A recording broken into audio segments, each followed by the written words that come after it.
Hello everyone, मेरा नाम हिमराज है और मैं आज आपको एक बहुत ही इम्पोर्टेंट टॉपिक डिस्कस करने के लिए आया हूँ। हमारे कई सारे आईबीसीएस का कहना होता है कि हम लोगों ने फेसबुक पे मार्केटिंग की, हमने इंस्टाग्राम पे मार्केटिंग की, हमने अपने लिंक्डइन पे भी ट्राई करके देखा, लेकिन कुछ हमको खास रिजल्ट समझ में नहीं आए वहाँ से।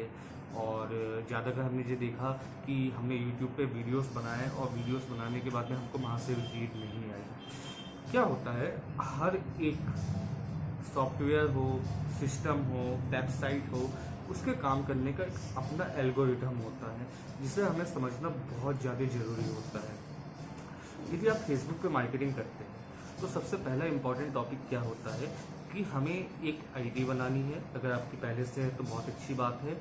उस आईडी के हेल्प से हमें एक फेसबुक पेज क्रिएट करना होता है उस ऑर्गेनाइजेशन के नाम पे, जिस ऑर्गेनाइजेशन में हम वर्क कर रहे होते हैं विद अवर डेजिग्नेशन। एंड हमें वहाँ पे कैंपेन तैयार करने होते हैं जिसमें हम अपने पसंद का फिल्टर चूज़ कर सकते हैं और वो लीड हमारे पास में चल के आती है।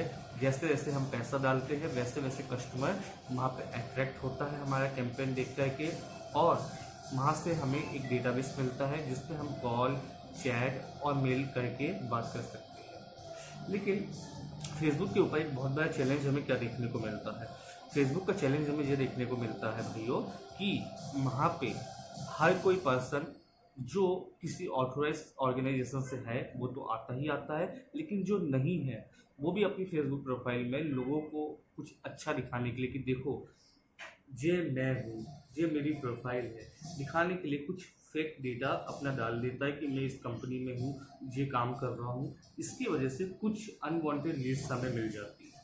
ये एक फेसबुक का ड्रॉबैक हमें कई बार देखने को मिलता है। वहीं पे ये ड्रॉबैक हमें इंस्टाग्राम के साथ भी मिलता है। जब हम यूट्यूब पे जाते हैं तो वो यहाँ पे क्या करता है, नॉलेज के और इंटरटेनमेंट दोनों से ही रिलेटेड ऑडियंस को हमारा वीडियो दिखाता है। अब जब हम नॉलेज बेस्ड वीडियो बनाते हैं तो इंटरटेनमेंट बेस्ड लोग उस पर उतना ज़्यादा फोकस नहीं करते हैं, लेकिन अगर नॉलेज बेस्ड कस्टमर वहाँ पे आता है तो हमें एकदम एक्यूरेट लीड मिल जाती है। इसलिए बहुत ज़्यादा ज़रूरी है कि हम अपने फेसबुक से अपने यूट्यूब चैनल को भी कनेक्ट करें और एक रिलेवेंट ऑडियंस तक पहुंचने की कोशिश करें, जिससे जब हम वीडियोस के फॉर्म में कोई चीज़ पहुंचाएंगे ना, तो जो फेसबुक के ऊपर दो टाइप के बंदे होते हैं जो मैंने आपको बताया कि एक रिलेवेंट और दूसरा नॉन रिलेवेंट। तो नॉन रिलेवेंट बंदे को कुछ समझ में नहीं आएगा कि ये बोल क्या दिया वीडियो में। वहीं पे जब रिलेवेंट बंदा आपकी बात को सुनेगा, समझेगा, तो वो गूगल फॉर्म के माध्यम से या आपकी मिनी वेबसाइट के माध्यम से अपनी इंक्वायरी करेगा और लीड जनरेट होकर बैकएंड पे आपको मिलेगी। इसका एक पूरा का पूरा प्रॉपर प्रोसेस होता है।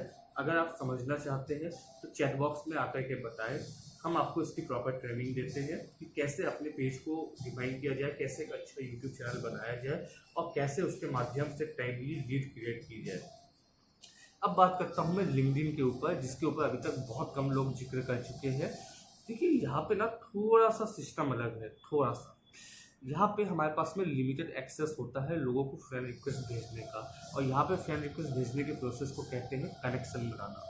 तो यहाँ पे कनेक्ट बनाने के लिए हमें लिमिटेड ऑडियंस मिलती है, और अगर हम यहाँ पे लोगों को फॉलो करें तो वो सबसे बेस्ट तरीका होता है, क्योंकि यहाँ पे थोड़ी सी मेहनत ज़्यादा लगती है लेकिन आपको रिलेवेंट लीड मिल पाती है। कैसे, मैं आपको बताता हूँ थोड़ा सा डिटेल में जाके। हमें सबसे पहले कुछ लोगों को कनेक्ट करना है, लेकिन वो आपसे कनेक्ट क्यों हो गया अगर वो आपको जानते नहीं है, तो हम उन्हें फॉलो करना स्टार्ट करेंगे। हम उन्हें फॉलो करना स्टार्ट करेंगे और उसके बाद में उन्होंने जो भी पोस्ट डाले हैं, ऑब्वियस सी बात है अगर वो आप ही की फील्ड से बिलोंग करते हैं तो कुछ मिलता जुलता कंटेंट उन्होंने डाला होगा। तो हम उनको सबसे पहले दिखाएंगे कि हमारी साइकोलॉजी उनकी साइकोलॉजी के साथ में कितनी ज़्यादा मैच करती है। जो भी वो पोस्ट डालते हैं उसके ऊपर अगर हम कुछ अच्छा सा फीडबैक कमेंट डालें तो एक कनेक्टिविटी मिलेगी। वो बंदा भी देखेगा कि ये पर्सन बार बार मुझ पे ही कमेंट कर रहा है और मुझे फॉलो करता है, मेरा फॉलो है, तो मुझे इसकी तरफ थोड़ा सा ध्यान देना चाहिए।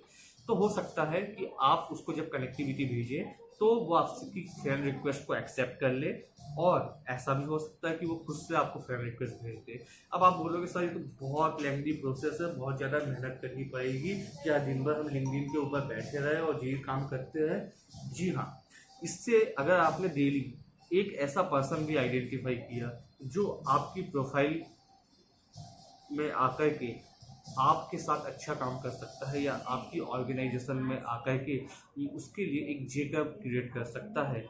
तो 30 दिन में अगर आपने ऐसे 30 लोगों को फॉलो किया और उनके साथ एक अच्छी एक्टिविटी में इंगेज हो गए और वो आपकी बात सुनने के लिए अपॉइंटमेंट का टाइम देते हैं और आप उन्हें जब अपनी कंपनी का पूरा प्रोजेक्शन समझाओगे कि क्या आपकी कंपनी का विजन और मिशन है और कितने अच्छे तरीके से आप लोगों की हेल्प कर रहे हो, कंसल्टिंग कर रहे हो, तो इस आइडियोलॉजी को वो पर्सन सुनेगा भी, बिलीव भी करेगा। आपका रिलेशन उसके साथ पहले से बिल्ड है तो वो आपसे खुलकर के बात भी करेगा। मैक्सिमम केसेस में दिक्कत आती है कि कस्टमर के साथ में प्रॉपर रिलेशनशिप बिल्ड नहीं होने की वजह से वो हमें अवॉइड करता है, लेकिन हमें यहाँ पे स्टेप फॉरवर्ड लोग मिलते हैं जो आपको क्लियर आपके मुंह पे बोलेंगे स्ट्रेटली कि भाई मैं आपकी ऑर्गेनाइजेशन में जुड़ूंगा तो इस रीजन की वजह से और नहीं जुड़ूंगा तो इस रीजन की वजह से। यदि हमें बहुत ज़्यादा ऐसे कुछ फीडबैक मिलते हैं कि हम इन कारणों की वजह से आपकी ऑर्गेनाइजेशन में नहीं जुड़ना चाहते हैं, तो हमें कुछ चीज़ों के ऊपर R&D करनी होगी कि कैसे हम इस पर्सन को कुछ दूसरा फीडबैक या वैल्यू क्रिएट करके अपनी ऑर्गेनाइजेशन का कोई दूसरा पहलू दिखा दे ताकि जो हमारे साथ में एसोसिएट हो जाए। आज के लिए इतना ही। अगर आप इन सब चीज़ों को, फेसबुक मार्केटिंग को, व्हाट्सएप मार्केटिंग को, ईमेल मार्केटिंग को और लिंक्डइन मार्केटिंग को और डिटेल में समझना चाहते हैं कि क्या इसका एल्गोरिथम है और हमें किन लोगों को अपने बिजनेसेस के अकॉर्डिंगली चूज़ करना चाहिए, तो आप नीचे कमेंट बॉक्स में बताइए। आपके लिए उससे रिलेवेंट वीडियो बहुत जल्द मैं बना करके भेजूँगा। बहुत बहुत धन्यवाद।